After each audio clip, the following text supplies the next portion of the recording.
yeah. Is it Thursday already?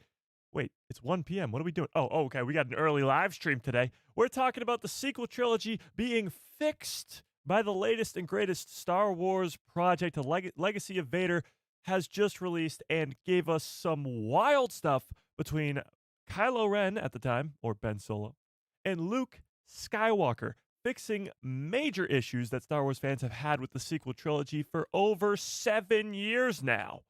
So we got to talk about that. Also, the Mandalorian and Grogu cast just keeps on growing as we got yet another character that will be in the Mandalorian and Grogu movie, and some Star Wars Starfighter news. Finally, it seems like we haven't talked about that movie in months, maybe weeks, but still, they're filming right now, so it feels like we'd be getting a lot more news about Star Wars Starfighter, and today we got just that. So, without further ado, let's dive into all of it. What's up, everybody? How's everybody doing on this fine Thursday? It's Thursday, right? Yeah. Thursday afternoon. We got a lot to get into today from all across the board, but the biggest one being this sequel trilogy fix, and I put it in quotations because some of you don't even think the sequel trilogy needs to be fixed at all, and that's okay. But I certainly think that there are a few plot holes that need to be fixed, and we might have just done it today, or I guess yesterday. With that, we also got to talk about the Mandalorian and Grogu because it's less than 200 days away, and we got yet another casting for that movie. Even today, we might be talking about somehow Palpatine returns. Again. But before we do any of that, let's start the stream the only way we know how, by saying hi to everybody in the chat, shall we? Brandon Baker, what is up? Holly, how we doing? April in the house. Sci-Fi Dude, what is up? Kyler in the building. Zima, what is up? John Groom, how we doing? Mr. Slash X in the house. Lobo, how we doing? 50 Thunder, what is up? Chris, how we doing? Mando United, what is up? If I missed you, you know the deal. 730 Evie, what's up? Darth Plagueis lives in the building. All right, if I missed you, you know the deal. Just yell at me in the chat. Let's give everybody a nice little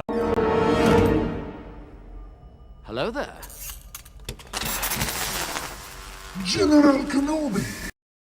Okay, so we have to start with this sequel stuff. This sort of blew my mind. I didn't think they would have the cojones to do this in a Star Wars comic, to do something so bold that nobody would have anticipated. And it's coming in the wake of the news that this Hunt for Ben Solo movie could still happen, with this massive Star Wars fan push for this film to still go on. The Adam Driver revealed this crazy movie about Ben Solo returning in a post-sequel world that all of Lucasfilm loved. Dave Filoni, Kathleen Kennedy, Carrie Beck spent $3 million on a script, worked on it for over 2 years, was ready to film, and then it got cut.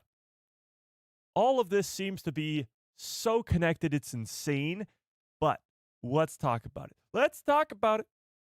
Okay, Max Rebo, I forgot about you, sorry. Max Rebo Experience in the house. How we doing? Dan the Man, what's up? Okay. Yeah. Okay, let's dive into this. Let's start with an article, okay? Let's start it with an article, and let's actually start it with a poll before we even do that. I always forget about the polls, you know? I just forget. So if you haven't smashed a freaking like in the stream, get on it. Get on that. But let's put up a poll. Let's put up a poll. Do you think the hunt for Ben Solo will actually happen? So after all of this, and what we're going to talk about today, which might change your mind, do you still think that this Hunt for Ben Solo movie is going to happen? Even though the two top heads of Disney, CEO and chairman, said no. Everybody else was on board, but Bob Iger and Alan Bergman said no. So, let's put up that poll, and then let's read this article. Star Wars, ever heard of it? Star Wars reveals Kylo Ren's secret reunion with Luke Skywalker after The Last Jedi. As Luke said in The Last Jedi, "See you around, kid." And guess who never talks to Ben Solo in The Rise of Skywalker? Luke Skywalker. So it was a big cliffhanger that was like, oh my God, Luke's going to be tormenting Ben Solo as a Force ghost in The Rise of Skywalker, which, by the way, was a big plot point in Colin Trevorrow's Duel of the Fates, which was going to originally be episode 9.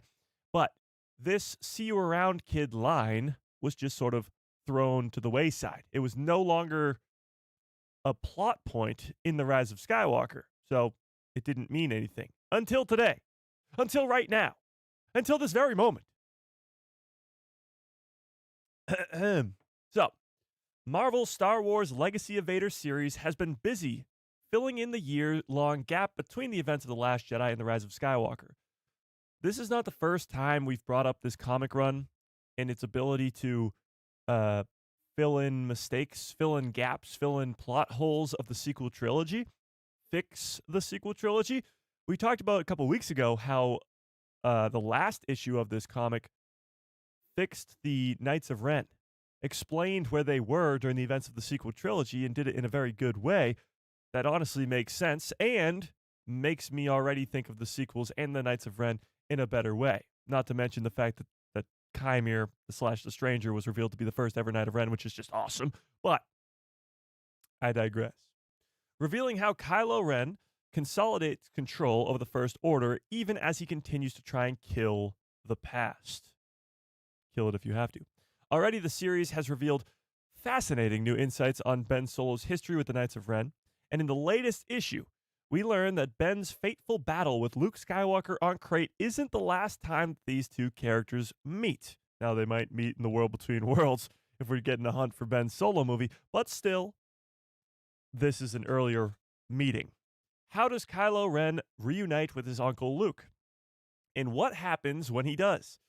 Read on to find out, and beware of spoilers for Legacy of Vader number 10 ahead. So if you are really concerned about, the Legacy of Vader number 10 spoilers, click away for a couple minutes, but let's be honest, you want the spoilers. This is going to be, This is where the fun begins.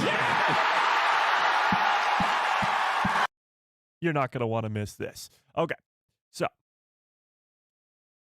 this was some art. I guess we don't need to look at that yet, but having recently clashed with Teva Ren, the new leader of the Knights of Ren, Ben returns to his fortress, Vader's fortress on Mustafar in this issue. So we're going back to Mustafar. The opening scene of Rise is on Mustafar, so that's pretty cool, but yeah. Ben's quest to kill his past has taken a new sense of urgency as he can sense the presence of his uncle watching him through the Force. He wants to put a stop to that by any means necessary. So that's where we start off this new story. Is by we got a super chat. Hang on. Is by him sensing his uncle watching over his shoulder. Darth Plagueis lives with a very generous $10 holla. Oh my God, that's extremely generous. I appreciate that. Says an hour early today. Is this going to be the new norm? No, this is not the new norm. I just got something going on this afternoon, so we had to go early today. No, this is not the new norm, but I'm actually glad you brought that up. There is no live stream on Saturday. No live stream Saturday. However, we do have a live stream on Sunday this weekend. So Sunday at 6 p.m., we're going live, but no live stream Saturday. It's actually my nephew's first birthday. So can we get some happy birthdays to Liam in the chat, please? It's his birthday. We're doing a big party on Saturday, first birthday. So that's why we can't do a live stream.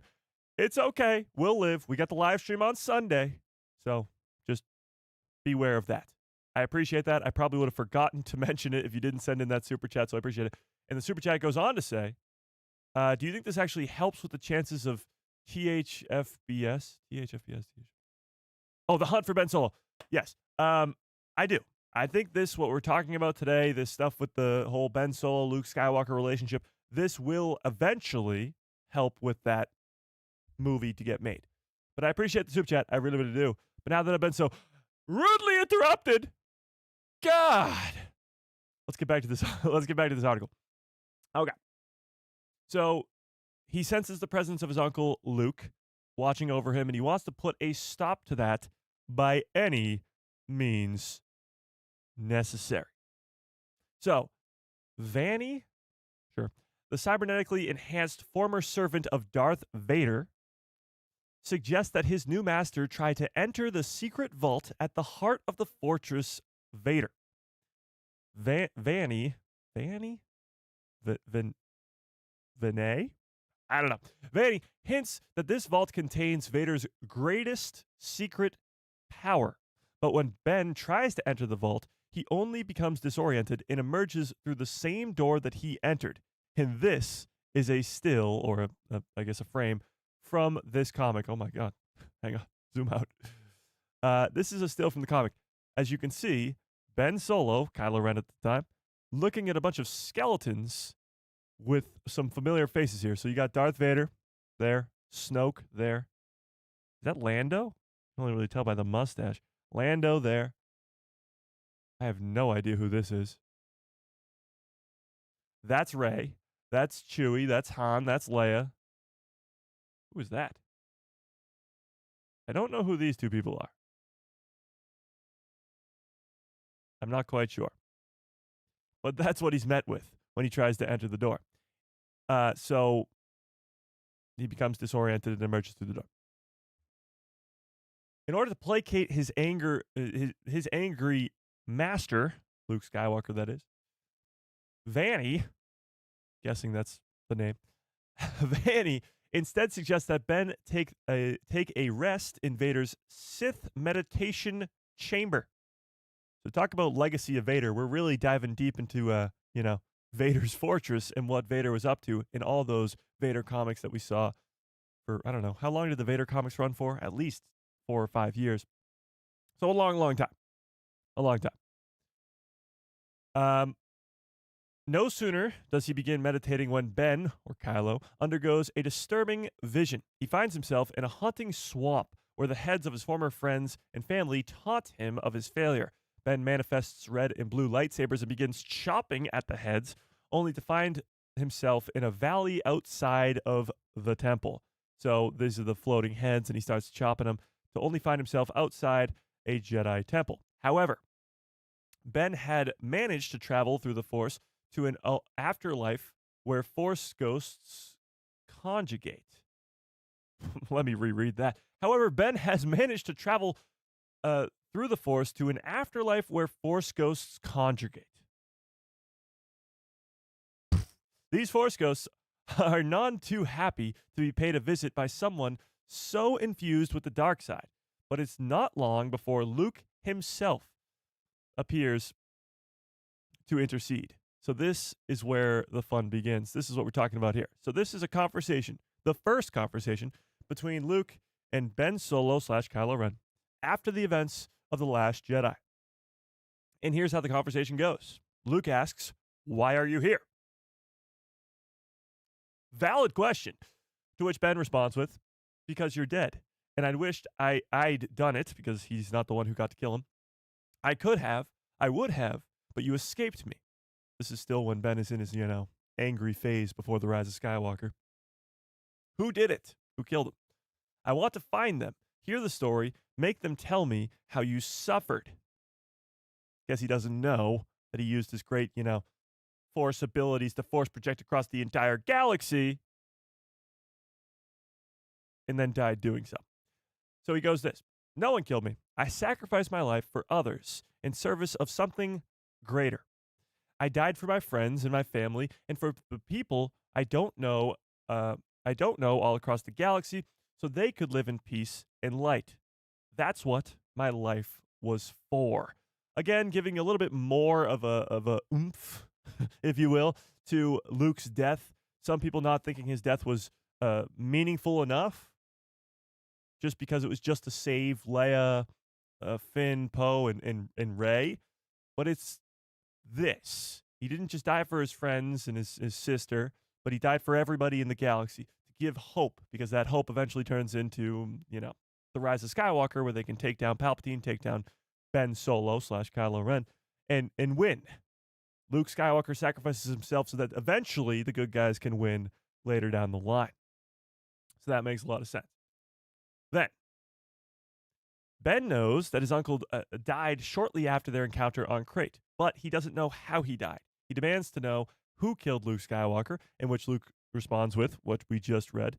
nobody killed him and he served a greater purpose. He reminds Ben that this was his purpose in life before inquiring what Ben's purpose is. So asking him. Not in the mood for a lesson, which we'll get to in a second, and with the jealousy on full display, Ben then asks why Luke agreed to teach Rey, to which Luke simply replies with, "She wanted to learn." Angrier than ever, Ben orders his uncle to stop watching him and threatens to find a way to destroy him even in this place beyond death, destroying a Force ghost. Ironic. Unfazed, Luke reminds his nephew that he can't destroy him without destroying the Force itself, which might be a little bit difficult. Luke also points out that Ben has achieved something special by traveling to this plane. His real concern should be figuring out how he managed to do it and what it means. So let's rewind a second here. Luke is able to talk to Ben Solo because Ben is able to go to the plane where Force ghosts exist. Hang on, we got a super chat. 50 Thunder with a very generous $2 holla says, "Sorry the rude interruption, please continue."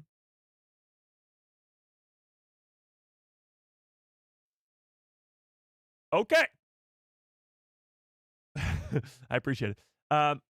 So he somehow manages, through Vader's Sith meditation chamber, to get to the realm where Force ghosts exist. Now, we've known for a long time here that this Rey and Kylo dyad has given them some extraordinary power. But let's not forget, this is still the grandchild of the Chosen One. This is still the child of Leia, of a Skywalker. Ben Solo has an insane amount of power coursing through his blood.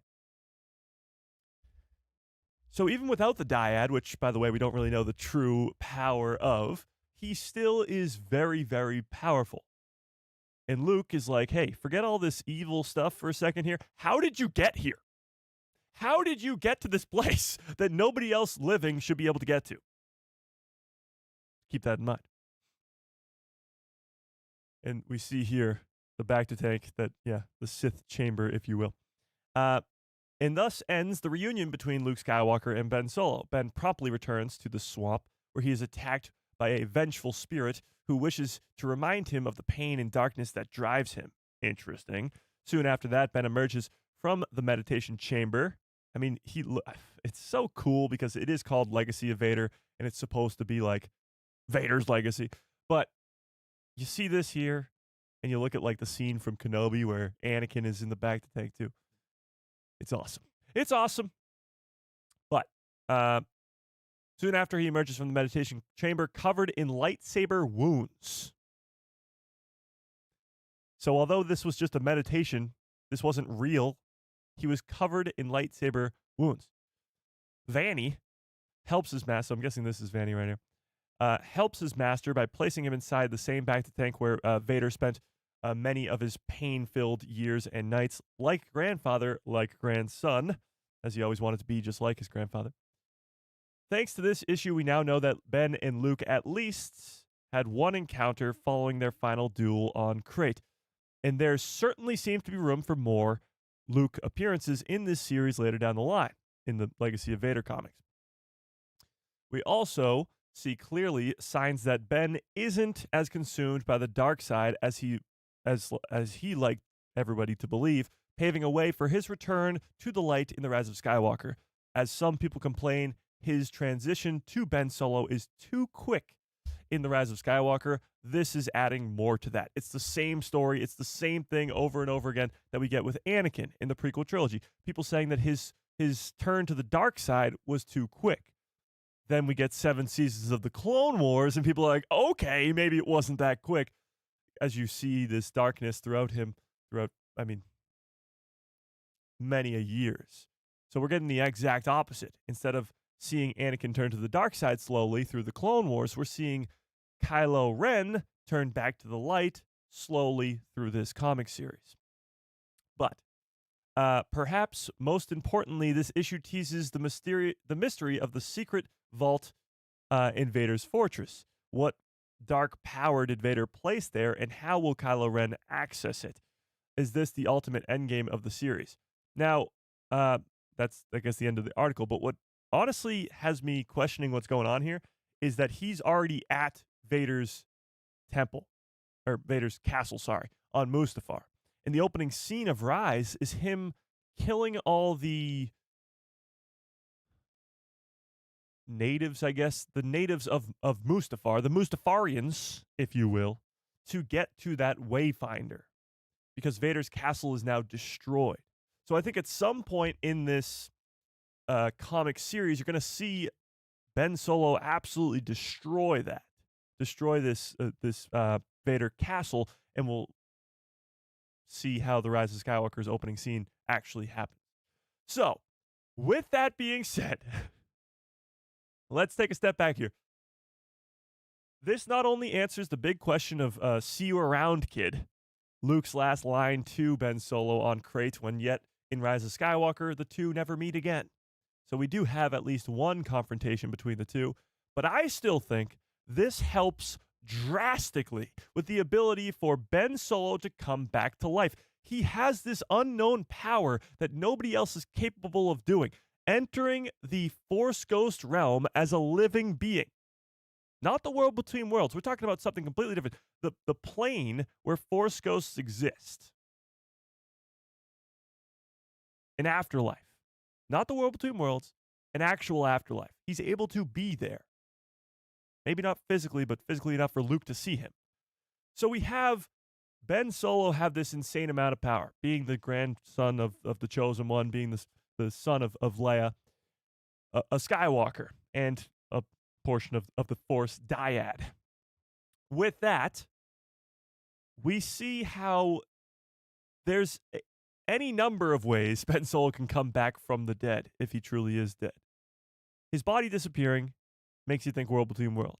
And another see you around kid mention could be if he goes into the world between worlds and he gets met by Luke Skywalker and he's like, I told you I'd see you around, kid. And now we're going to have one last lesson. I'm going to bring you back to life just like Anakin did with Ahsoka in the Ahsoka series. But with all that being said, do you still want this Ben Solo, or do you think, we'll put it that way, do you think the Ben Solo, the hunt for Ben Solo, will still happen? Tell me in the chat. Well, what do we think? I don't think that they already ruined any Ben Solo project by the sheer fact of killing him. No way it's happening.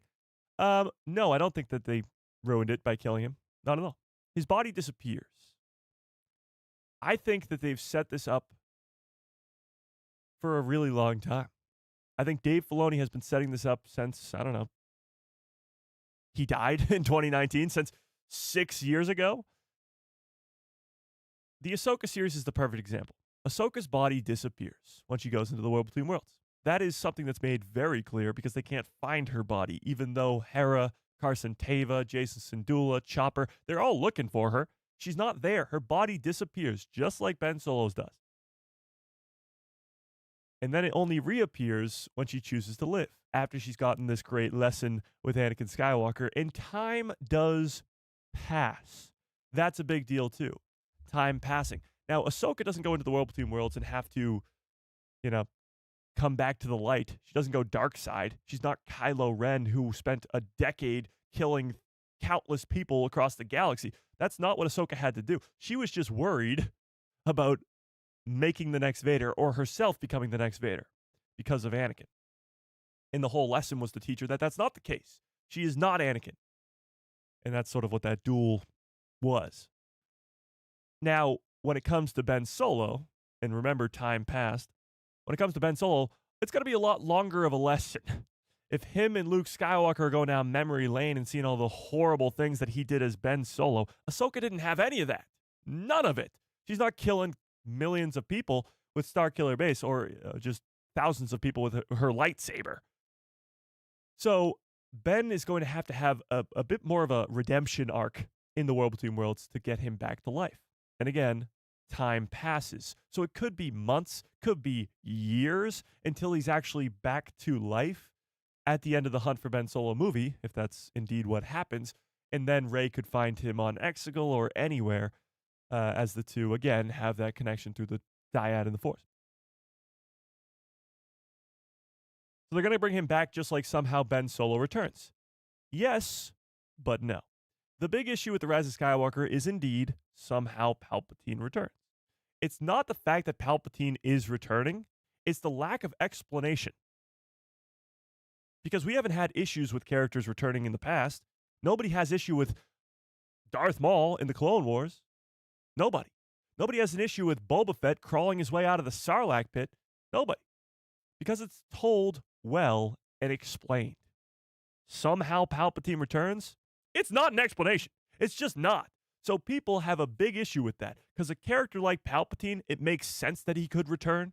It happens in Legends over and over and over again. It's not something that's so crazy that it just could never possibly work. But it's the lack of explanation. When you sit down and watch The Rise of Skywalker and Poe Dameron goes, somehow Palpatine returned. We all sit there and go, what the fuck are you talking about? We want to know how.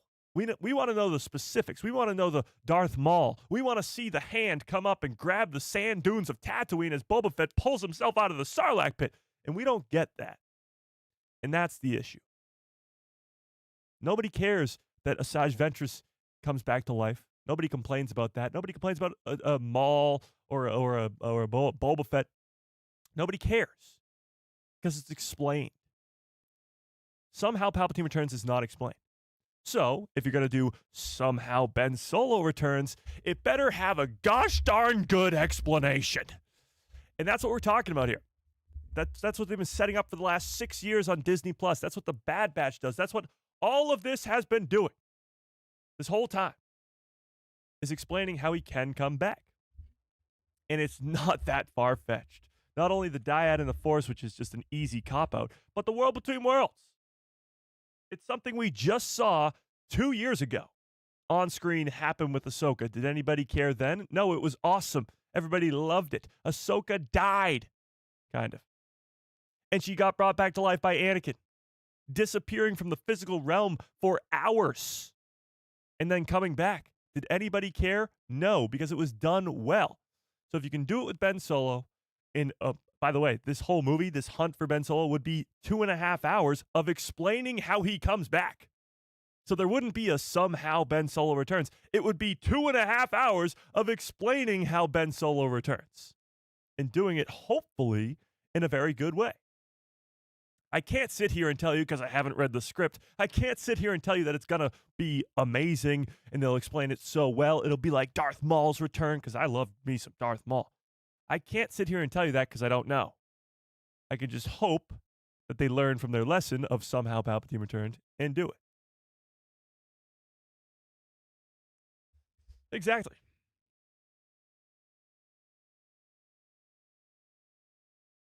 Dark science cloning, secrets only the Sith knew. Internet seems to forget this line. Is that in The Rise of Skywalker? Honestly, I forget the line. Is that in it? I don't remember. Poe Dameron says that line. Oh, when Palpatine's explaining how he came back to life. Is that what you're talking about? Can we use the World Between Worlds to bring back Garsa Whip? I don't even know who that is. Garsa Whip? Hang on. Oh, okay. This is Garsa Whip. No. This is the character. The Twi'lek from the Book of Boba Fett. No, and here's why. The World Between Worlds is not something, and I know I'm saying that the World Between Worlds can bring Ben Solo back to life, but let me explain. The World Between Worlds is not a time travel device. It's not a device where you can go back and bring a character who died on screen back to life. Now I know you're going to say, Mike, we saw Ben Solo die on screen. No, we didn't. Okay? We didn't. We saw his body disappear. There's a big old difference. Ahsoka Tano's body disappears when she fights Vader on Malachor 5. Ahsoka Tano's body disappears when she fights Balin Skull and falls off the cliff in Ahsoka Season 1. That's because she goes into the World Between Worlds. Ezra Bridger's body disappears when he enters the World Between Worlds in Rebels. Ben Solo's body disappears. Characters that we see die on screen, for example, like a Qui-Gon Jinn, they're never coming back because we watch them die. And you can't use the world between worlds to go back and alter something that happened in the past. It's something that always happened. Ahsoka was always saved by Ezra through the world between worlds.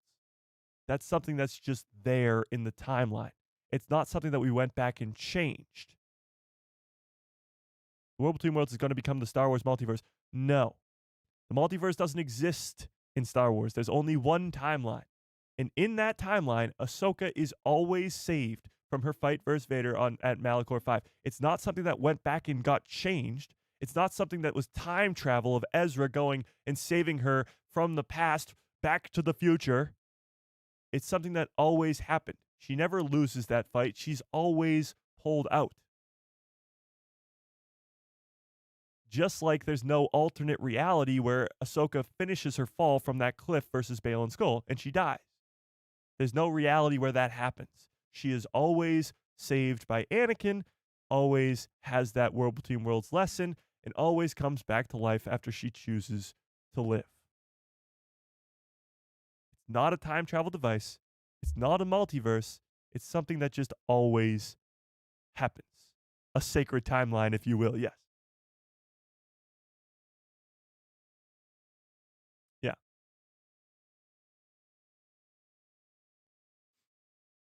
Dark science, cloning, secrets only the Sith knew is just a few lines after somehow Palpatine returns. Yet people haven't seen it in like 6 years. That is a big issue. People haven't seen the movie in like 6 years, but I still think that even just Poe Dameron saying dark science, cloning, and secrets that only the Sith knew is not a good enough explanation. It's just not. Like, I want to see that. I want to see Palpatine falling in Return of the Jedi, and however he transfers his consciousness or essence into that cloned body on Exegol, I want to see that happen. Like, I want to see the powering up of the machine on Exegol as he's falling in Return of the Jedi. I want to see his eyes go like white or something as he's falling, and then his eyes open up on Exegol. Like, I want to see that happen and have an explanation for it too. Just Poe Dameron saying those words, it's not enough for me. Yeah.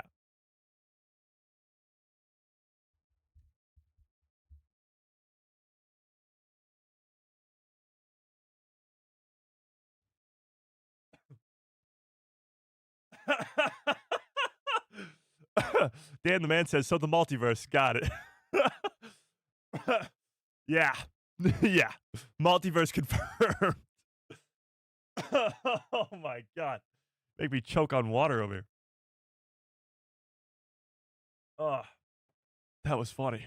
That got me. Oh, jeez. Felt it in my nose. Okay. Sorry. uh, that's too much. Okay. Is it possible that Matt Smith and Mia Goth are playing members of the Grisk?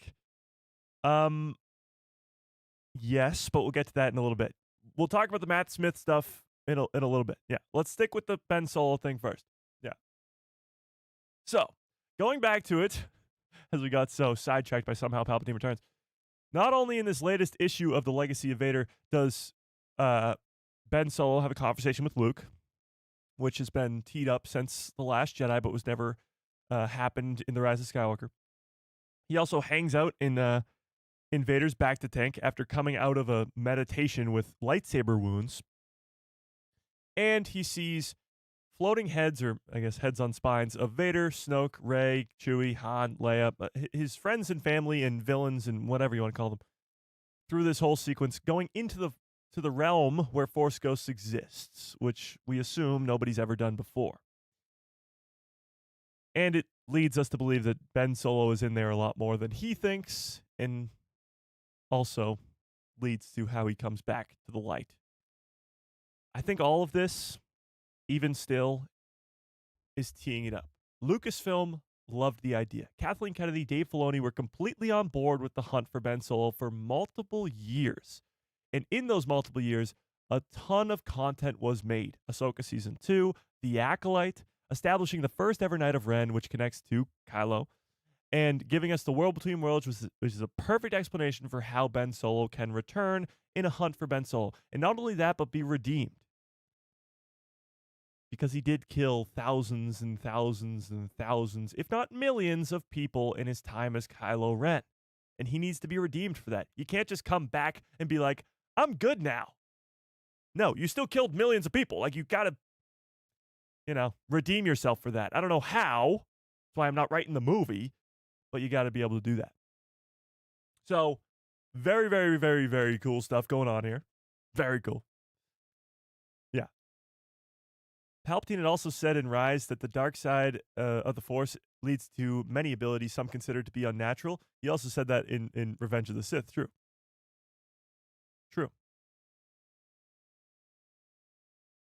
Mike, what happens when you try to re-alive characters instead of unalive them? We're going to find out. Oh, this is what happens. Oh, I got you. Yeah. So whenever I try to kill off a character, which, by the way, kind of ironic that last stream on Tuesday, I was killing off Din Djarin for like an hour because I still think it's going to happen. Din Djarin's death is going to be like the greatest thing to possibly happen in Star Wars. Not because I don't like Din Djarin. Love Din Djarin. But what it does for the other characters around him, uniting the people like Bo-Katan, Luke Skywalker, Ahsoka, Boba Fett, and others to fight Grand Admiral Thrawn and give us this greatness, and maybe even give us Dark Side Grogu. It's got to be awesome. So I spent hours talking about killing Din Djarin on Tuesday, and now it's Thursday, and I'm talking about bringing Ben Solo back to life and how great that could be. So I did my, balance. It's all about balance. You kill off a person on one day, and you bring back another on another one, Balance, as all things should be. Maybe on Sunday, I don't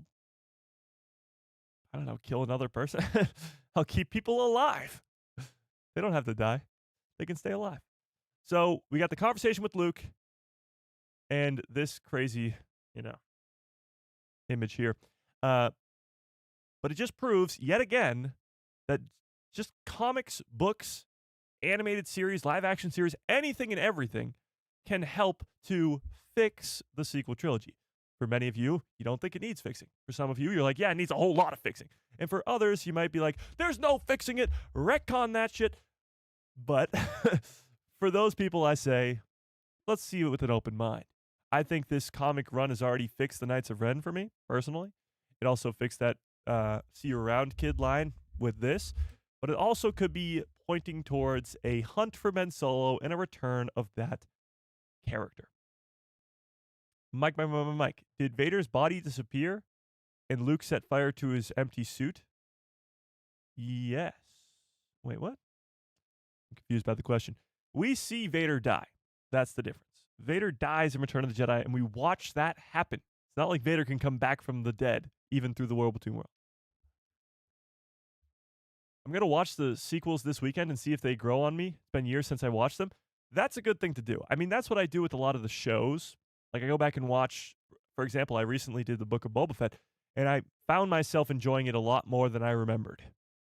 Even the early episodes. Like, I've always loved episodes 5, 6, and 7, the Mando season 2.5 episodes, but the early episodes I loved even more.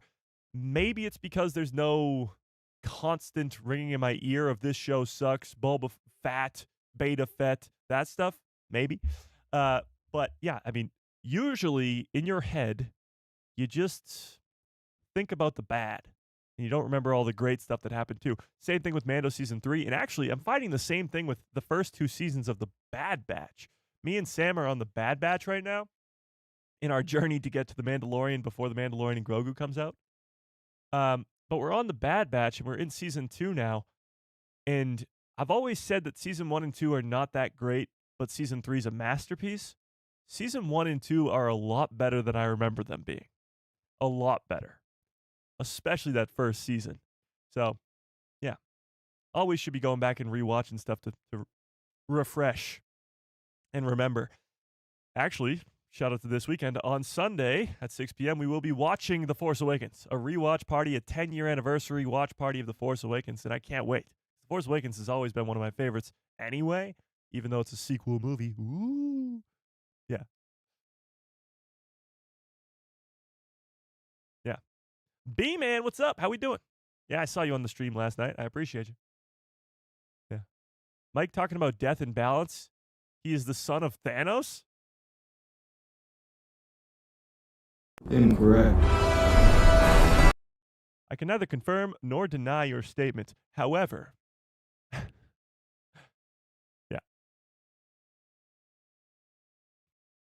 We just saw Vader close his eyes in Return of the Jedi, not die. Okay, well that was him dying. Yeah. What time is that at? 6 p.m. Eastern Standard Time. Yeah. Okay. Moving on a little bit here. Oh, wait, what? Lego Star Wars The Complete Saga released on this day 18 years ago. Might be the greatest game of all time. Might just be. Well, while we're talking about The Last Jedi and the sequels, before we transition to The Mandalorian and Grogu, let me talk about the most divisive thing to ever happen in Star Wars, The Last Jedi and Rian Johnson, because Rian Johnson has been talking a lot of Star Wars over the last couple of days as he's doing interviews for his latest Knives Out movie. Take a look at some of the stuff he said, because he's not wrong in almost anything he's saying here. So it's kind of interesting as we are now 8 years out since The Last Jedi, and we're seeing actually this big shift, not by all people, but by a lot of people when it comes to the sequel trilogy conversation. It's a lot less negative, which is always good, but it's more positive. And I know the opposite of negative is positive, but still, it's a surprise to be sure, but a welcome one. So take a look at this. First, he's talking about the reaction to The Last Jedi. And he says this.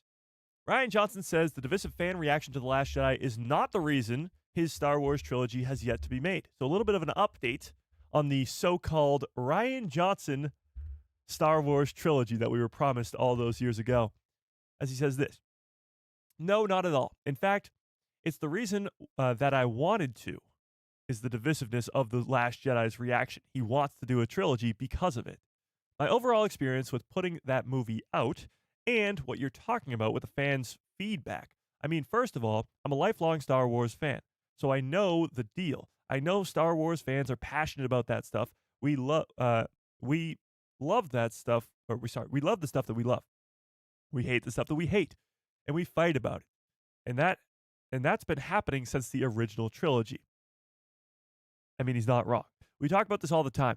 The divide in the Star Wars fandom was only made bigger by The Last Jedi, was only made bigger by projects like The Acolyte. It's always been there. I think since probably, A New Hope, but probably The Empire Strikes Back and Return of the Jedi.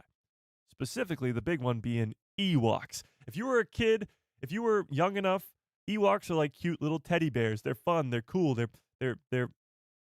I guess the comedic relief, if you will, of that movie. But if you're old and you take Star Wars really seriously, you're like, this is stupid. Why are there teddy bears taking down the evil galactic empire? What has happened? And that's I'm sort of where the divide began, but that's not something that's rare in Star Wars. Yeah. So, with that being said, he's definitely not wrong. Would I want him to make his own Star Wars trilogy? Let's start with maybe one movie before we give him a whole trilogy. But he goes on. He also talks about, the discourse between the prequel trilogy, as he says this. I was in college when the prequels came out. Are you kidding? The prequel wars? We had a few. I mean, everybody did. So talking about discourse surrounding the prequel trilogy as they released. The prequel wars. I love how he puts that. This isn't something new. We act like because we have the internet, we have the ability to argue online with people that we disagree with on Star Wars opinions, which is, by the way, insane. There's a difference between disagreeing and having a civilized conversation and just absolutely shitting on each other back and forth because you don't like the same Star Wars project. It's insane to me. But either way, this isn't something new. It's just the access. It's the ability to talk to other people online. During the prequel trilogy days, the internet was coming around and you had, very little places to do so, but you had the ability to argue online that you didn't have the ability to do when the original trilogy was coming out. But now more than ever, this divide is evident because of the internet, because of the access to talk crap to other Star Wars fans. So, with that being said, the prequel wars are over, supposedly. I mean, there's still some people out there that I always see whenever I post something about like Revenge of the Sith that's like, this movie's trash. Never should have happened. The prequels suck. Which is like, whatever. Not a prequel fan. That's okay. But for the most part, the prequels are beloved now. It only took 20 years, but the prequels are beloved now by most. And I think you're seeing a kind of a similar shift, as many people might not want to admit, but a pretty similar shift when it comes to the sequel trilogy, as we are now 6 years out since The Rise of Skywalker and 10 years since The Force Awakens. But the prequel wars. He also goes on to say that this divide, that this argument is a fun part of the Star Wars fandom, as he says this. He believes it's a part of the fun that the fandom is not united. The notion that Star Wars fans have been kind of Shangri-La, a united fandom, that nothing could split them, is absolutely false. The reality is, Star Wars has always been something that has meant different things to different people. And I think that's part of the fun and the passion of it as fans, is arguing about it respectfully. Again, the emphasis is, respectfully. Yeah. So he's absolutely right. If we all just sat here and agreed on a daily basis, well, I wouldn't be sitting here, and you guys probably wouldn't be here either. When I bring up something like the hunt for Ben Solo, not everybody's gonna agree. And you look at the chat right now, it's almost 50-50 on this poll. 53% of you guys saying, yes, you think that this movie will still happen, and 47 saying no. It wouldn't make for, entertainment if we all just agreed on this being, everything being great and everything being the same. It's what makes Star Wars Star Wars. However, with that being said, the key word there being respectfully, as we argue till the cows come home, which yet again will never happen, because I bet you the majority of us don't own cows. Does anybody in the chat own a cow? Anybody?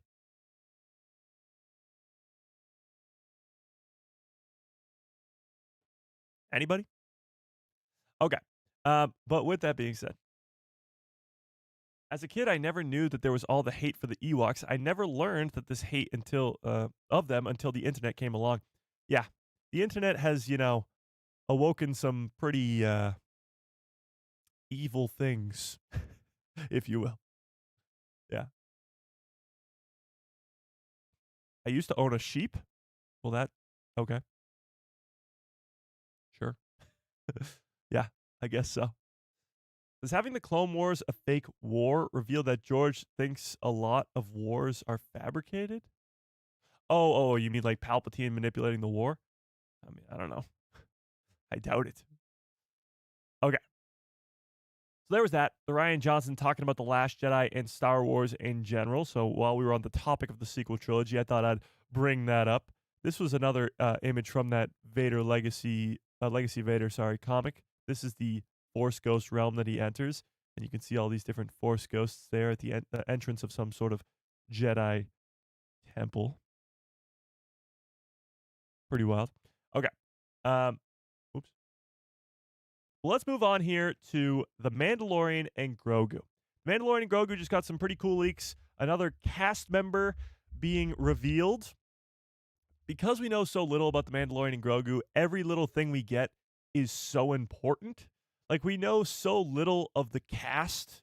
We know so little of the plot of the movie. All we really have is the trailer and a couple little leaks. For Ahsoka Season 2, we've been talking about leaks for months. And these leaks just keep getting crazier and crazier, with Ezra fighting some monsters on Dathomir with Hera and Chopper. Or Sabine and Ahsoka on top of a mountain with some snow and these giant droid-looking creatures. Like, wild leaks when it comes to Ahsoka Season 2. With The Mandalorian and Grogu, everything is very tight-knit. They don't let anything out. They're keeping a lot of secrets. So when something like this comes out, it's pretty important. Another casting has been made. London Stubblefield, sure, has joined the cast of The Mandalorian and Grogu as a village merchant. Now, you assume that this would probably be, I guess, Navarro, Would you call Navarro really a village? I'm not too sure. However, we talked about last stream this new story of love and loss. The Japanese poster that was posted by Star Wars Japan's official page that says 200 days to go, and down here translated says a new story of love and loss. That loss possibly being Grief Karga, because Carl Weathers has sadly passed away, and that would allow you to maybe get a funeral scene or something of that sort on Navarro, probably early on in the movie, or maybe they use him as a big catalyst for Grand Admiral Thrawn. We don't know.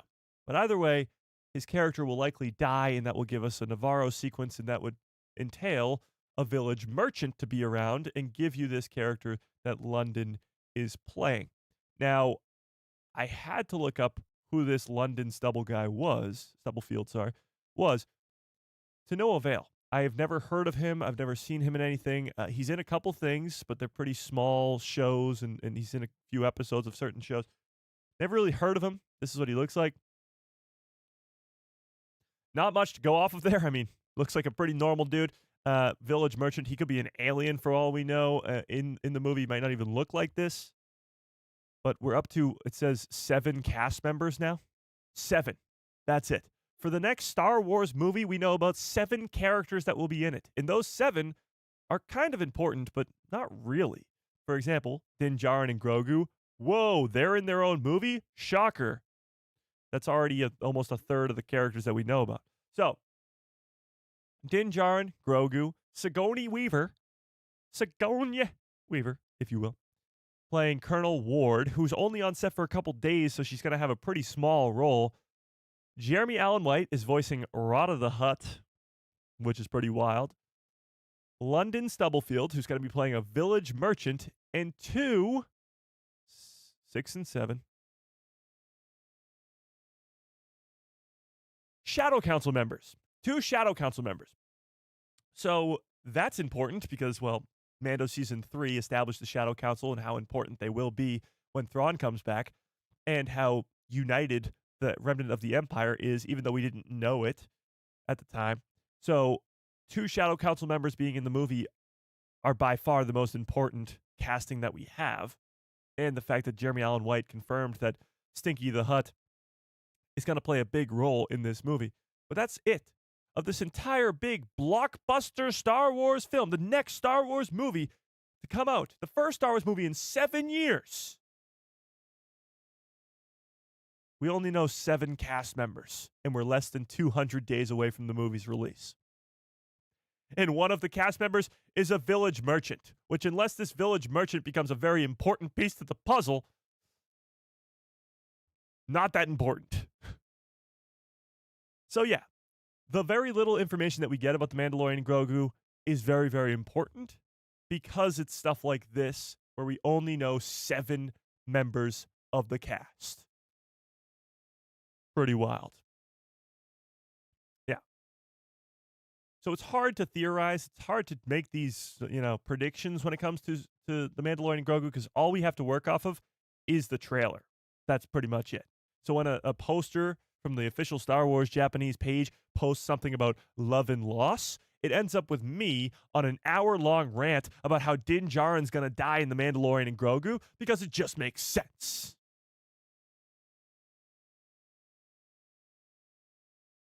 It just makes sense. Yeah. So that's the latest and greatest when it comes to the Mandalorian and Grogu movie. Yeah. Din Djarin's going to die. We got a village merchant cast. Pretty exciting stuff, Pretty exciting. But now let's shift our gears over to Star Wars Starfighter, because this news is strange, to say the least. Let's take a look. So, oh, wait. Hang on. Rewind.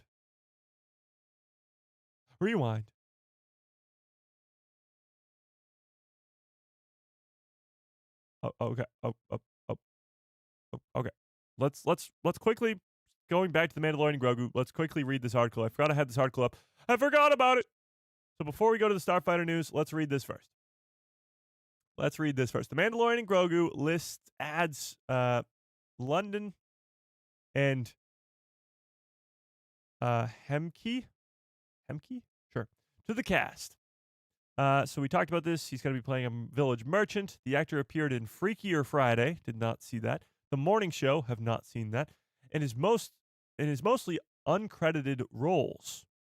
So this is likely to be a small role if the listing is accurate. The Mandalorian is featured many scenes of local villages in different planets.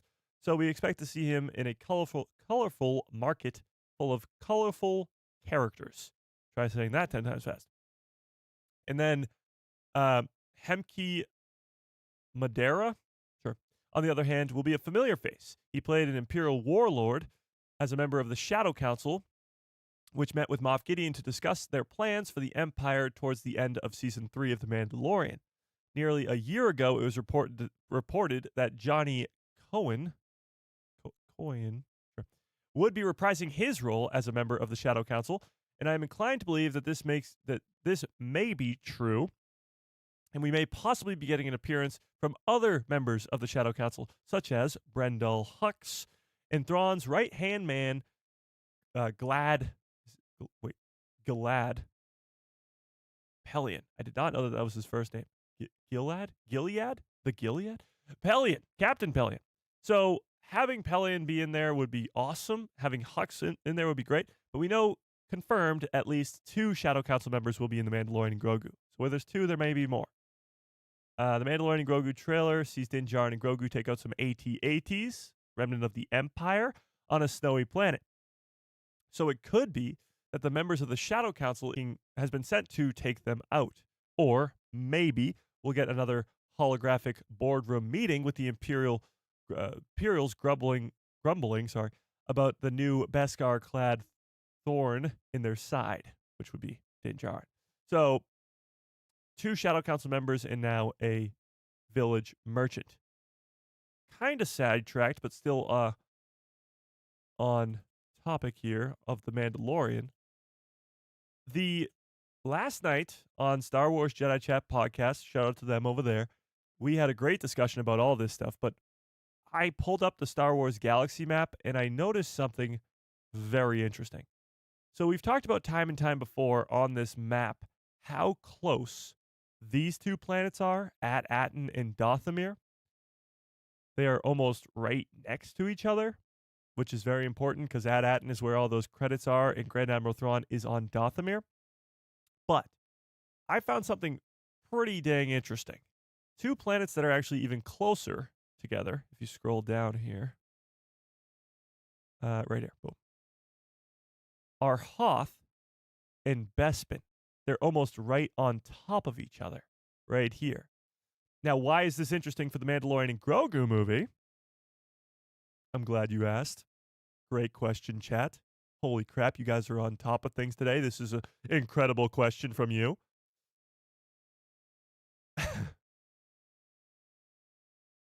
Mike's shirt literally says Starfighter on it. Oh my god, it does. That was not planned. But why is it important that Hoth is right next to Bespin? Anybody? Chat? Anybody?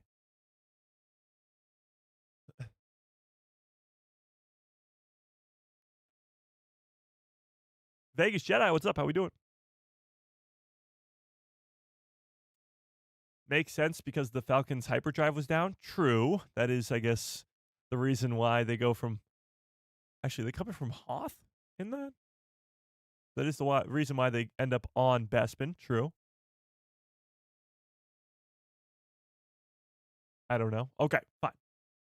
Hoth and Bespin have to be close to each other to reach in sublight power. True, but it actually could be more important for the Mandalorian and Grogu movie. And here's why.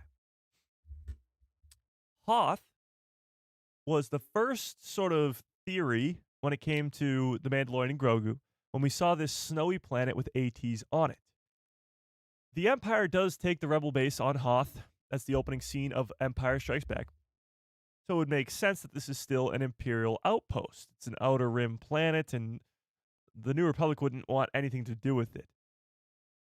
it would make sense because AT-ATs are there in the Mandalorian and Grogu trailer, and it's a snowy planet. The other connection that brings it to the Mandalorian and Grogu is Bespin. Because we've talked about this before, but if you forget, I'll remind you, the Smuggler's Run, the ride at Galaxy's Edge, is having a Mando movie crossover where on the same release date of the movie, May 22nd, 2026, the ride will now feature a Din and Grogu mission where Hondo Ohnaka and the Millennium Falcon, which is piloted by you, but let's be honest, in world is piloted by Han's freaking Solo and Chewbacca. But the Millennium Falcon goes on a mission with Din and Grogu. And one of the concept images, let me see if I can pull it up here. Mandalorian and Grogu, Smuggler's Run, Bespin. One of the concept art images that they showed for this is that we will be on Bespin. Coruscant, Bespin, in the wreckage of the second Death Star.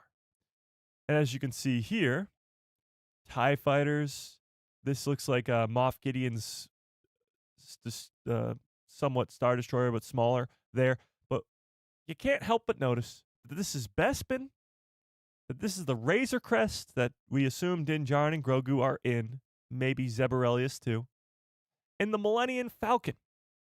And what was confirmed about this ride in this crossover with the Mandalorian and Grogu is that these events that you are going through with the second Death Star and Bespin and Coruscant take place right off screen during the events of the movie.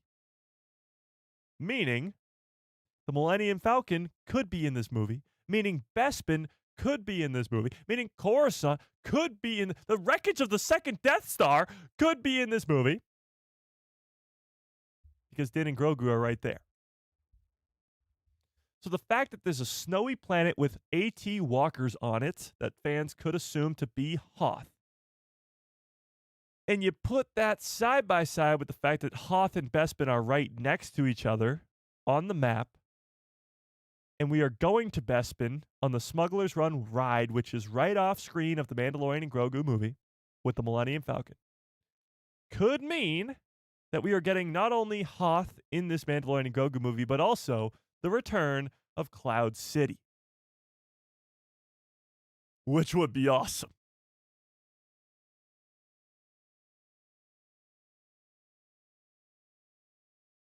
And if you remember, the second Death Star was around what planet? Yeah, that's right, Endor. And it's a little bit more of a stretch, but Endor is right up the street to the left, right here. Kind of far away, but there's a hyperspace lane that goes right there, boom, all the way right to Endor, boop, right there.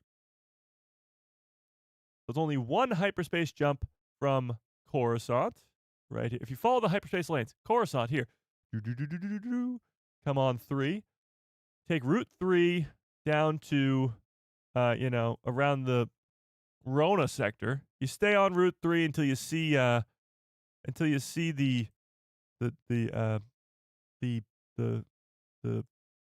Bespin system.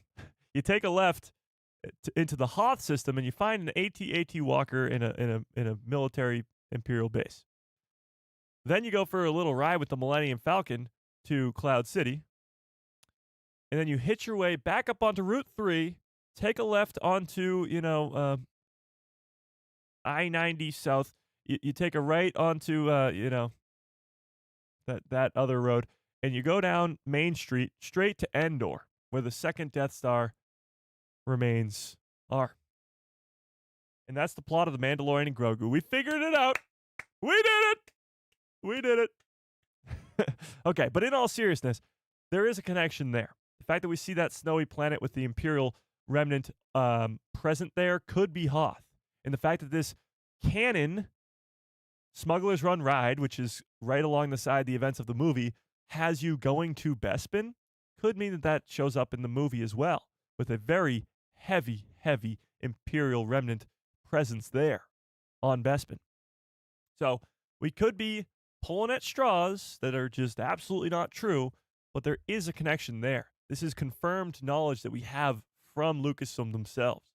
So let's try to piece this stuff together with the very, little knowledge that we have of the Mandalorian and Grogu. Yeah. Okay. Now we can move on to Starfighter, as my shirt says. And the Starfighter news today is, as I mentioned before, strange. Breaking canon, Hondo doesn't own the Falcon. No, Hondo doesn't have the Falcon. Hondo is just your tour guide in that Smuggler's Run. He's on his own ship. Yeah. Okay. Where were we? Matt Smith. So we knew that Matt Smith would be in the Starfighter movie, but what we didn't know was this information. So take a look. Matt Smith is starting to film Star Wars Starfighter in December. Star Wars Starfighter started filming over a month ago. Take a look at this. Filming has been ongoing for Star Wars Starfighter since last August.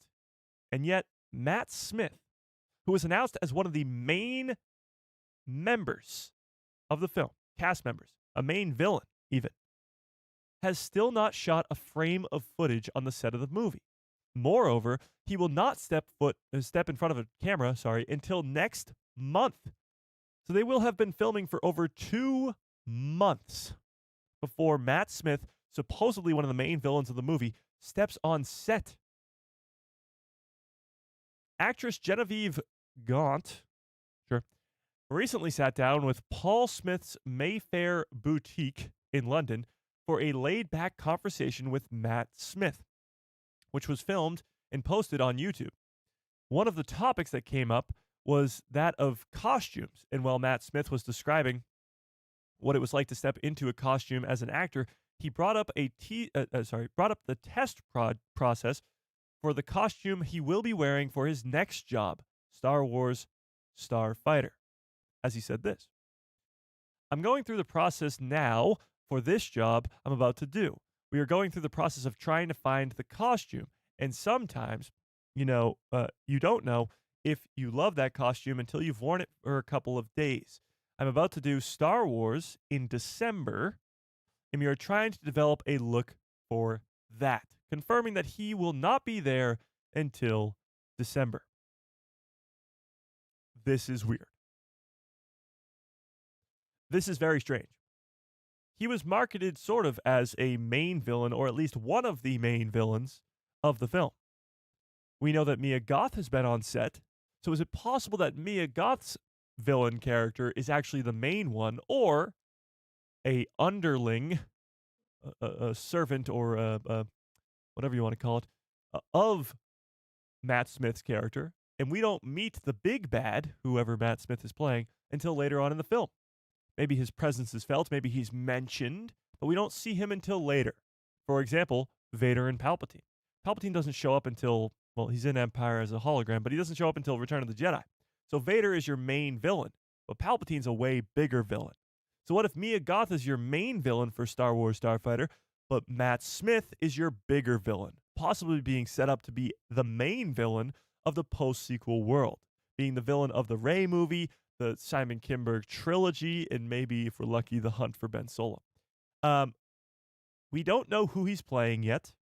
He will be wearing a costume, shocker, but we don't know who he's playing yet, and we don't know if he's like a Grisk, like somebody mentioned earlier, or if he's anybody. We don't know who he's playing. We don't know at all. He could be a Sith for all we know. But let me throw a crazy theory at you, okay? Let me throw something pretty insane your way. Is it possible? Now, bear with me here, because this is going to sound absolutely insane, but I'll explain it. Is it possible that Matt Smith is playing Palpatine? Now, I know somehow Palpatine returns again. No, God, no, please, no, no, no. But hear me out. The plot of Star Wars Starfighter that we know of is this kid, played by Flynn Gray, is a Force user. And Ryan Gosling is not, but he's supposed to protect this kid from people who are hunting him down. Who would need a Force-sensitive child? Nobody except for maybe a Sith Lord, i.e. Palpatine. Now, hang on a second. Matt Smith was in talks to play young Palpatine for years. He was actually supposedly cast to play young Palpatine in The Rise of Skywalker, but that was cut because they didn't want to show a younger version of Palpatine in the final cut of the movie. But what if they want to now? There were many failed clones of Palpatine. We know that Dathan is one of them, Rey's dad. What if this is just another? What if this is a failed clone of Palpatine that is Force sensitive, played by Matt Smith? I know it's not my personal favorite. I actually hate this idea, but it can't be thrown out the window. It can't. It has to be. It has to be thrown in as a option. It has to be an option because Matt Smith was supposed to play young Palpatine in The Rise of Skywalker, and now he just so happens to be cast as the next main villain of a post-sequel world, and he's hunting down a Force-sensitive child? As much as I would absolutely hate it, it can't be thrown out of the realm of possibility. Young Palpatine, like a Palpatine as a teen? No, it would be like Palpatine as a however old Matt Smith is. No chance. Doubt it. Jorah Sabaoth confirmed. He could be something like that, maybe. He could return in between. So it would make somehow Palpatine Returns line kind of like here we go again. No. I don't hate it. Interesting. I don't think Disney would let that happen. Sorry, let that happen again. Sorry. Me either, but I mean, Darth Krayt. I do like the Darth Krayt theory better. If he is Darth Krayt and Mia Goth is playing Darth Talon, but that would mean that there's like a whole nother Sith Order at the same time that Palpatine's doing his thing in the galaxy. As the First Order rises, as Snoke and Kylo are in charge, there's like a whole nother Sith Order hidden away somewhere. Maybe on like a Sith planet like Korriban or Moraban, or maybe in the unknown regions or something. And that would be cool. I just don't know. Can I get some good cups full of orders in the chat, please? Bumpa.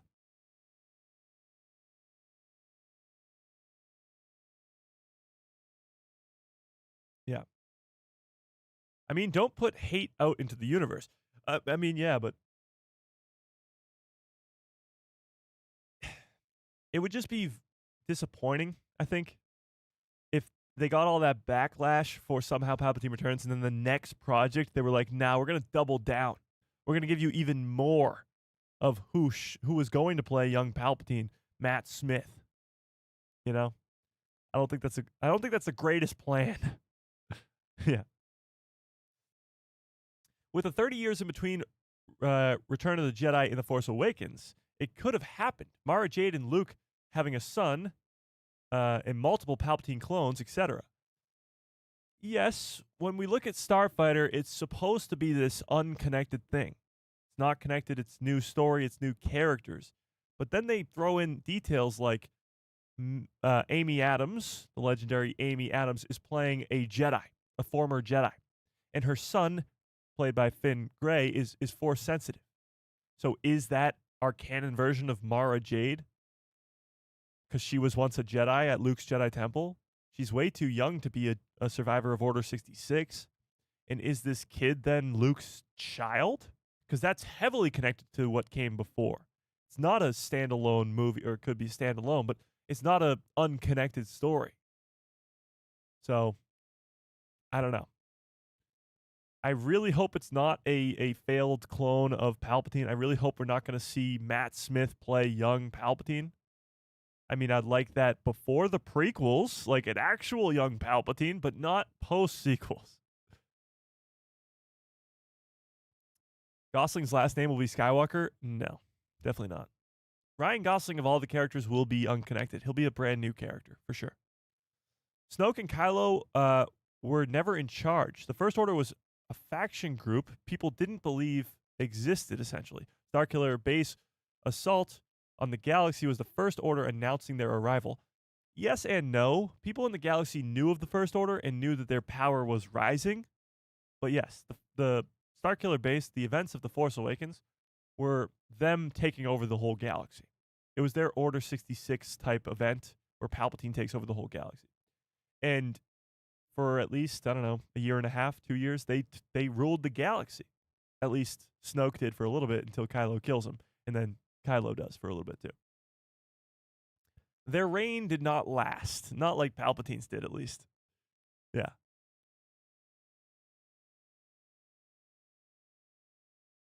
He could be playing Palpatine clone, not being controlled by actual Palpatine. So just a new person. Interesting. So it's a Palpatine clone, but he's just his own person. I don't know. Would you guys like that? The only thing I would like about that would be the possibility of getting Matt Smith to actually play young Palpatine in a prequel story, because we know what young Palpatine would look like because of the post-sequel story. Because it's a clone of Palpatine and that's what he looks like. Yeah. Another Mike who loves Star Wars. What's up? Just didn't see the note about starting at 1 p.m. I'm here now. Hello there. Well, you're late, but I appreciate it. Hello there. Yeah.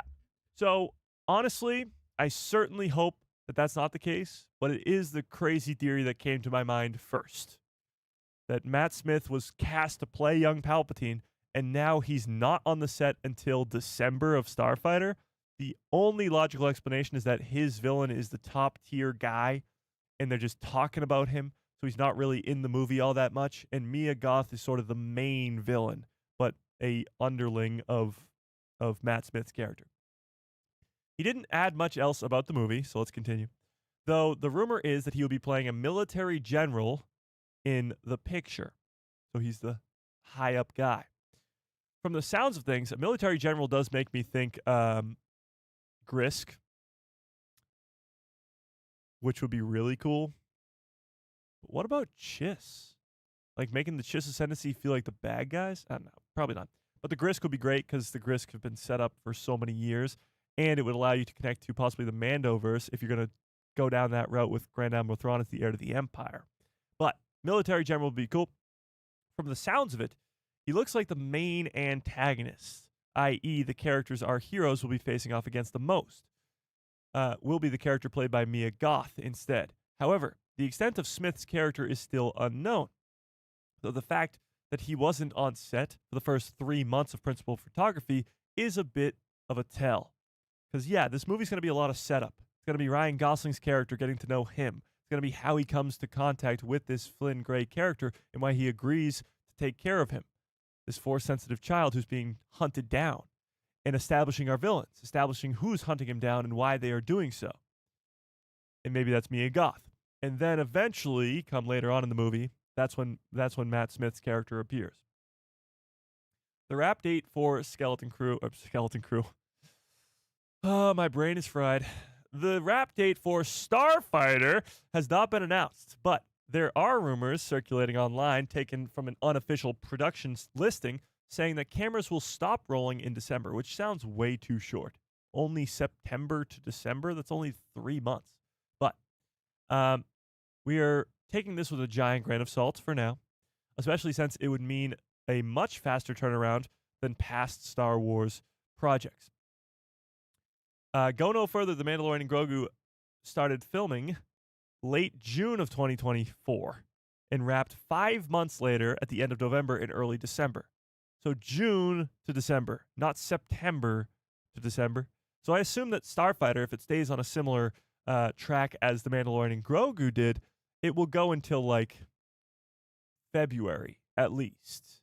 Maybe even further than that. Yeah.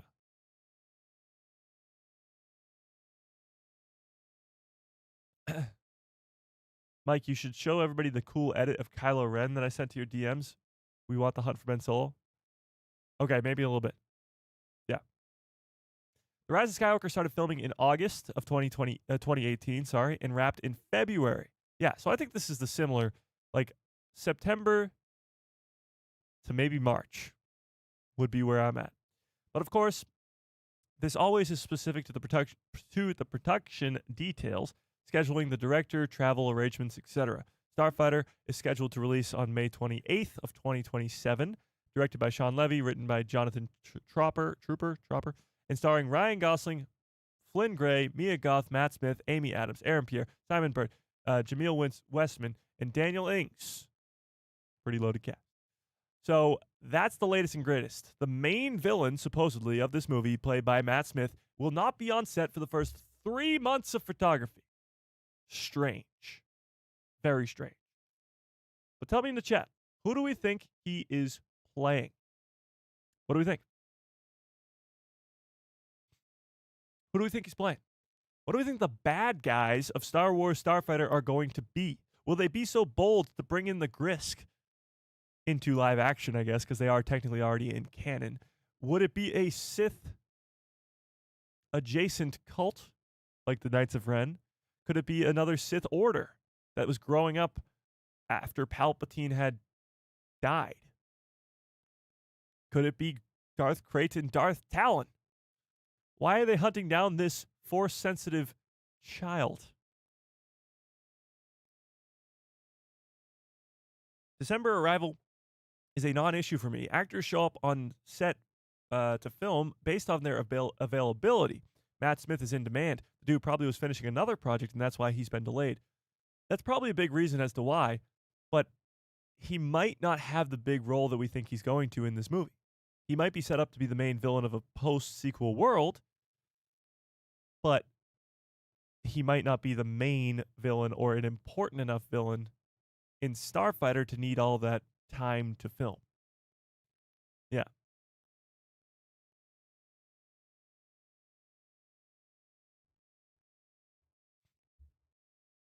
Matt Smith is probably playing a new character. He could be playing a new character, but Darth Krayt would be new to canon. The Grisk would be new to live action. Yeah. I think Ryan Gosling's definitely a new character. I don't really know if they'll go down the route of Mara Jade and Luke's son with Amy Adams and Flynn Gray. Yeah. But we shall see. We shall see. He'll be like the new Emperor type villain. But can you really go from Palpatine to the next Emperor 5 years later? Not much peace going on in this galaxy at all. I think he'll be a pretty good villain, but I don't know if he'll be Palpatine level villain, you know?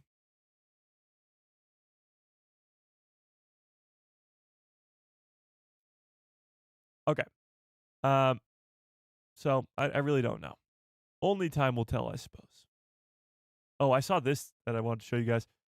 This is 2026 projects that we know of. Again, that we know of for Star Wars coming up next year. I mean, talk about a loaded year for Star Wars. Are you kidding me? Starting with probably Maul will come out first.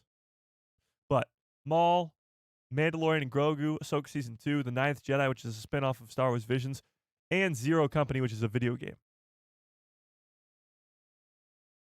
It might be the best year for Star Wars ever. It might just be. Yeah.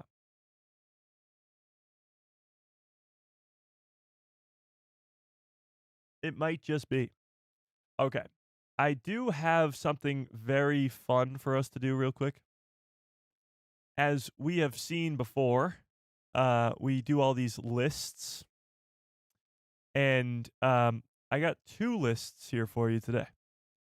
One is a top 10 greatest Star Wars TV show characters. And the other is a top 15, I believe. Is it 15? Yes. Top 15 strongest Jedi in Star Wars. So we've seen some lists recently. Tell me in the chat, which one should we start with? Top 10 greatest Star Wars TV characters or top 15 strongest Jedi all time? We've seen some pretty, horrible lists lately, so I'm kind of excited. I did not check out these lists beforehand. I don't know what they are. So we'll be doing this together. Yeah, we'll be doing this all together. But which one should we start with? Strongest Jedi or greatest Star Wars characters? Or TV characters, sorry. I hope we get another Tales next year, too. Yeah, I think we will. They've given us a new Tales episode or new Tales season every year for the last couple of years, so I assume so. Yeah, I assume. Yeah. Top 20 droids. That'd be cool. That'd be an interesting list. That'd be an interesting list. All right, so should we start with the Jedi? All right, well, let's start with the Jedi. Top 15 strongest Jedi in Star Wars. Let's see what this list has in store for us. Perhaps the most iconic figure in the entire Star Wars franchise are the Jedi. The ancient order of warriors keeping peace in the galaxy, blah, blah, blah, blah, blah, blah, blah. Okay, let's get it. 15, Kit Fisto. Interesting. I don't really know where this list is going to go. He does die to Palpatine in 0.02 seconds. So, most powerful Jedi, top 15, I don't know. Sounds a little high to me. I know many of you are Kit Fisto fans, but let's be honest. He does die in 0.02 seconds to Palpatine. Not that powerful, but I digress. Number 14, Grogu. Okay, this list already blows. Grogu, as much as I love the guy, he's not that powerful. More powerful than Kit Fisto, I don't even know. He's still a child. Maybe in 100 years from now. Okay, moving on. Number 13, Plo Koon. Now I can get behind this. Plo Koon, I think, is more powerful than Kit Fisto and Grogu, for that matter. So I don't mind that. I don't mind it at all. Number 12, Qui-Gon Jinn. Now, he did die to Darth Maul, and as I've mentioned before many times on this live stream, Darth Maul's not that powerful. He's just not. He's good with the lightsaber, but he's not really good with the Force. And Qui-Gon's death, caught him with the hit him in the face, stab him in the chest type thing. We'll see if there's 11 more powerful Jedi on this list, but I kind of agree to an extent. Number 11 is Kanan Jarrus. Kanan is pretty weak. Love me some Kanan Jarrus. I mean, maybe season 4 Kanan, but like when he gets tossed around by Vader in season 2, like he does get some training from there on out, but more powerful than Qui-Gon Jinn? Maybe. Maybe. All right. Next. Number 10. Cal Kestis. This was a hard one to judge because in the game, you can level him up. So you can pretty much make Cal Kestis as powerful as you want him to be. But this is pretty interesting. And tell me in the chat, what do you think the top 3 are? Top 3 most powerful Jedi all time. 10 for Cal is pretty high until we see him in live action or something that isn't under the control of the fans. I don't really know where to place him. Yeah. Number 9, Ezra Bridger. I do like this because there's been some arguments online I've seen recently about the Cal Kestis versus Ezra Bridger type argument. Ezra is more powerful. Even like he spent the last 11 years just training with the Force on Peridia. That's it. Like that's all he did 24/7. 365. So he is very, very powerful. He also has abilities like Cal does to tame animals. Does Cal tame animals? Cal has the Force Echo ability. Either way, Ezra, we talked about it last stream actually, is very, very strong. So I like that. Number 9 for Ezra. Pretty good. Ahsoka Tano at 8. Okay, so there's 7 more powerful Jedi than Ahsoka. Interesting. Ben Solo. Now, we just talked about today that he's the only character that we know of in canon that's able to enter the Force Ghost realm while still being alive. So, okay. He's a part of the dyad in the Force. Interesting. Number 7 for Ben Solo. Honestly, could be higher. Could be. 6 is Rey. I mean, what are you going to do? Rey is more powerful than Ben. I mean, that's made evident. She beats him multiple times. But number 6 is Rey. Now we're in the top 5. Obi-Wan Kenobi.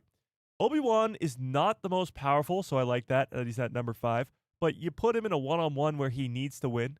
You put him on Mustafar versus Anakin. You put him on Utapau versus General Grievous. You put him on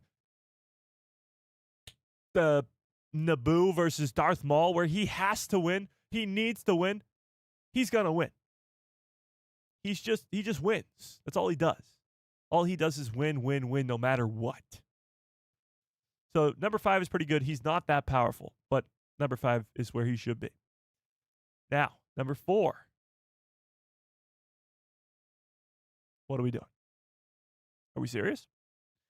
What is this list? Number 4 is Anakin, the chosen one? Are we, they must be talking because they're not talking Vader. Before he was the fearsome Darth Vader, Anakin Skywalker, played by Hayden Christensen, was premature.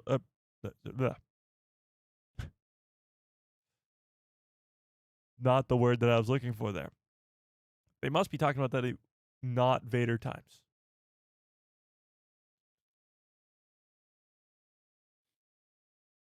His hubris also proved to be a weakness for Anakin, underestimating Obi-Wan and their fate in their duel on Mustafar. So I guess, sure, full potential Anakin would be number 1, but I suppose if you're cutting Anakin off at Revenge of the Sith, then yes, number 4. Number 3, Yoda. I'll say this, Yoda, we haven't gotten enough Yoda. And you might be like, Mike, he's literally in everything. We don't get him in action enough. I think he is very, very powerful, of course. He lived for 900 years, and we only get to see the last 50 or whatever it is. So we don't really get Yoda in his prime. But I'd love me to get some prime Yoda, to get to see him jumping around like he does in Attack of the Clones. But even in Attack of the Clones, he's 1,000,000 years old. So I want to see prime Yoda. All right. But yes, Yoda, definitely top 3 for sure. Number 2 is Mace Windu. Interesting. So number 1 must be Luke, right? So 2 is Mace Windu. More powerful than Yoda? All right. Interesting. And number 1 is Luke. That wasn't a surprise there. Again, another character who I think we need more of. Like, we need more of Luke being badass. We get glimpses of it in the Mandoverse, in the Mandalorian Season 2. And we get, of course, his force projection across the galaxy in the sequels. But we need more of prime Luke Skywalker to get him to really earn that number 1 spot on this list. But there you have it. Any complaints, Chet? Any complaints? Qui-Gon Jinn figuring out Force Ghost process should make him higher on this list. Yeah, well, he's a Force Ghost. Mace is not. He's a Force Ghost. He's a Force Ghost. He's a Force Ghost. True, they all learned from Qui-Gon, and he was the first to figure it out. But honestly, I kind of agree with this list for the most part. Qui-Gon may be a little too low, but other than that, pretty solid list. Pretty solid. I like it.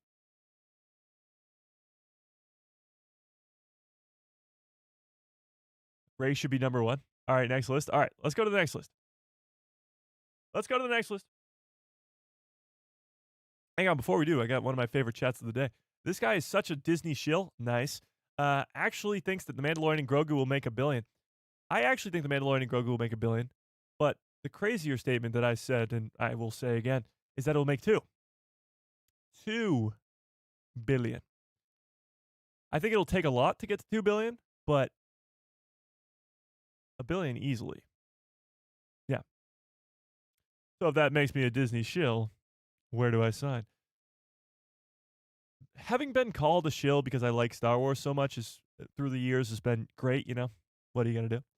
But a Disney shill implies that I'm getting paid by Disney, which I mean I would love, but they don't do that. So, you know, like, can we come up with a new word that means Disney shill but not getting paid? That'd be nice. If I had $1 for every time I was called a shill, yeah. But no, it'll definitely make $1 billion. The question is, will it make 2? 4 of the 5 Star Wars movies that Disney has made well over $1 billion, and one of them making 2, The Force Awakens. So.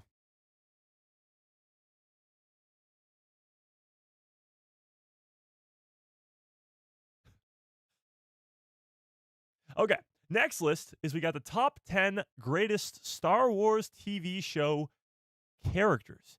And honestly, Thinking about this, I'm assuming they're putting both live action and animation on this list.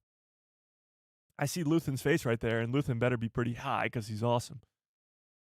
But I don't know who I'd put on this list. Ahsoka Tano needs to be number one, just based off of TV shows. Clone Wars, Rebels, Ahsoka, Mando alone puts her at number one. Din Djarin should be pretty high. Luthen should be pretty high. Maybe like a Kanan Jarrus or an Ezra Bridger. Captain Rex, for sure. Who else would be towards the top of this list? It'll make 600 million max. We'll see. We shall see. Stream stretch.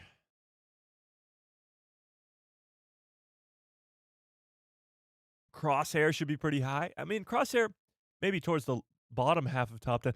Chimere, like that. The Stranger. Max Rebo was in the Book of Boba Fett. Checkmate. I guess so.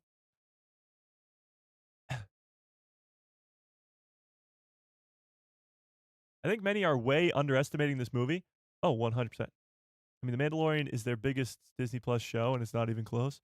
Grogu makes them billions of dollars every single year from merchandise. Yeah. Yeah. Sid. I got a bad feeling about this. Incorrect. If Sid's on this list, I am ending this stream immediately. That would be atrocious. Neil would be pretty good. Jod, maybe. Mon Mothma should be up there too. Cassian, for sure. Bix, yeah. All right, let's see. Let's see what they got for the top 10. This is coming from Collider, so they're usually pretty good. Let's find out. Let's move that. It originated with George Lucas. Star Wars all the way back in... Okay, let's just get to the list. Number 10, The Stranger. We did it! It made the list. Number 10, Chimere, The Stranger. If the Acolyte didn't get canceled for a second season, I think he could make an argument for top 5 if he kept going the way that he was going. But season 1 alone makes him top 10 for sure. Number 9, Hondo Unaka. Didn't even think of him, honestly. Yes, he's in Rebels and Clone Wars, but let's be honest, there's definitely 10 better characters than Hondo Unaka. Not a fan of that. 8, Sabine Wren. Good.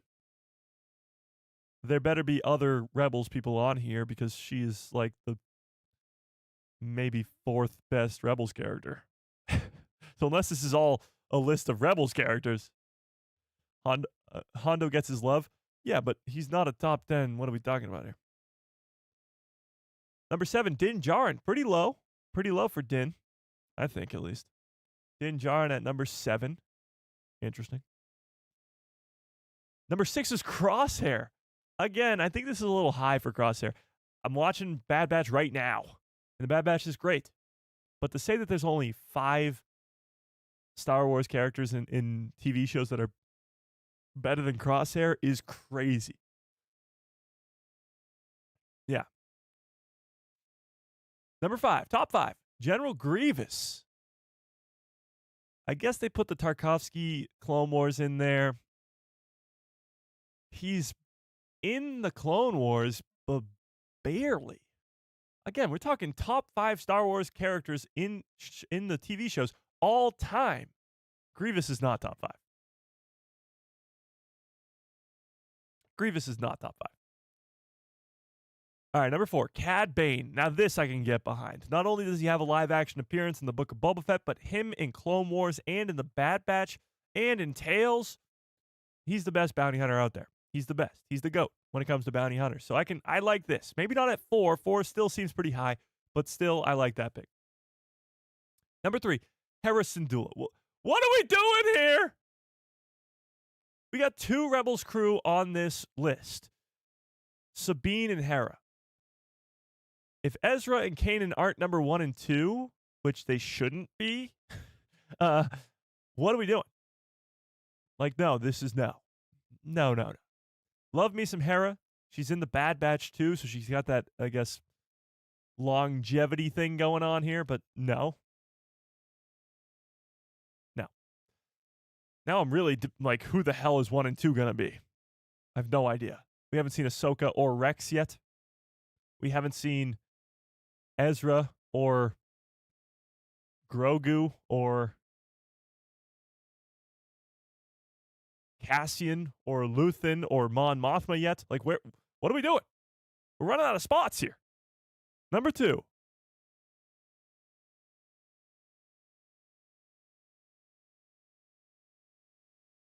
Dedra's great, probably a top 5 in Andor. Maybe. What? What are we talking about? A Thrawn. Thrawn would be good too. What?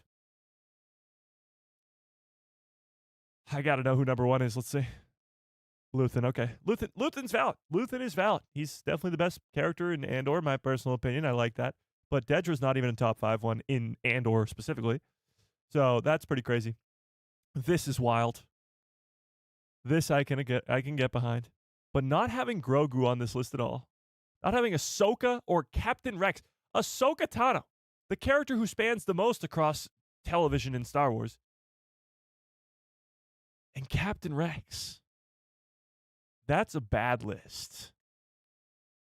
I liked the first list. I thought it was pretty good. I'd change a few things here. That's a bad list. Yikes. Ahsoka's not even on the top 10. She's better than all of them. When you think of Star Wars television, you think of one character, and it's Ahsoka Tano. That's crazy. Okay. Yeah, there's that. Sounds like a great way to end the stream, right? Seems like a great way to close it out. Let me end this poll. By the way, very, very close poll today. 52% of you say yes, that you think the hunt for Ben Solo will actually still happen, and 48% say no, so pretty close with almost 100 votes on that. That's crazy. That's pretty wild. Dedra is more interesting than Captain Rex. Oh, I wholeheartedly disagree. Yeah.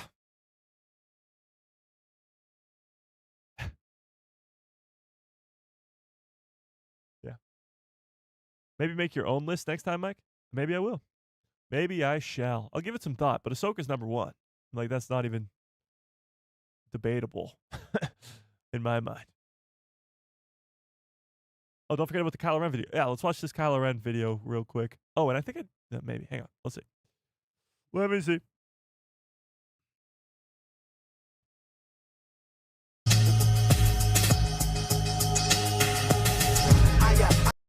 Okay, let's watch this.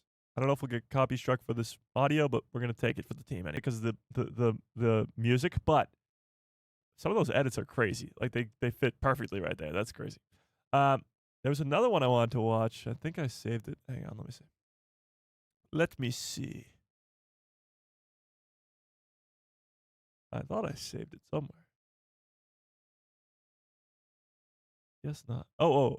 Have you guys seen the? This is my favorite meme right now. Have you seen the video? I forget what the show is called.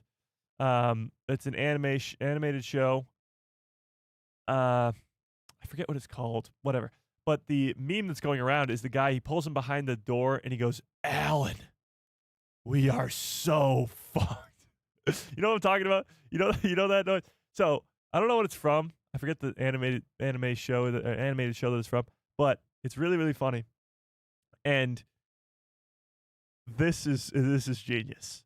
So this is Thrawn talking to Enoch when they find out. It says POV. Thrawn finds out Ahsoka's master was Anakin. Cool. Oh, hang on. Turn that up. Turn it up to 11. Cool. Can you give me a sec? Alan, we are so... Cool. Can you give me a sec?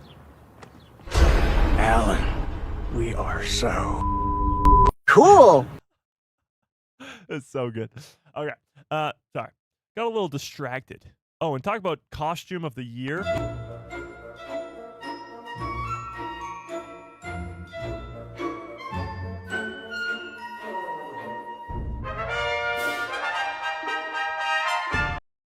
A Gonk droid. Incredible. All right, but with that, I do have to get on out of here. But I appreciate you guys so much more than you'll ever know. Smash a freaking like on this stream if you have not already. How many likes do we have, chat? Am I gonna be upset? Am I gonna be upset? Smash a freaking like on your way out. What was going on? Smash a like on this stream if you have not already. Only 50 likes is insane. Had over 70 people here for the majority of the live stream. Smash a like on your way out if you have not already. Hit that subscribe, hit that bell so you're notified every time I post a video, blah, blah, blah, blah, blah. You get the deal. You know the job. You know the deal.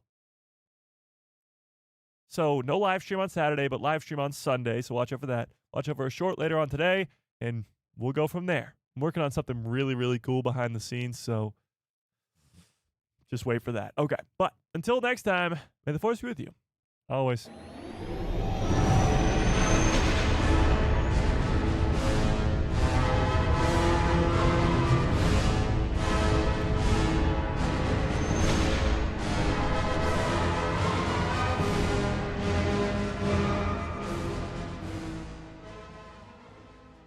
Oh, yeah. What a great stream. What a great show. You guys are the absolute best. I appreciate you all so much more than you'll ever know. This was quite the live stream, if I do say so myself. Quite the live stream.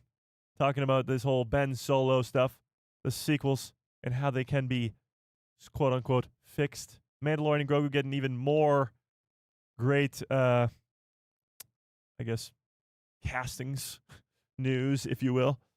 And Starfighter. Star Wars Starfighter. Gotta love it. But until next time, hope you have a great rest of your evening, great rest of your lives, and good night, everybody.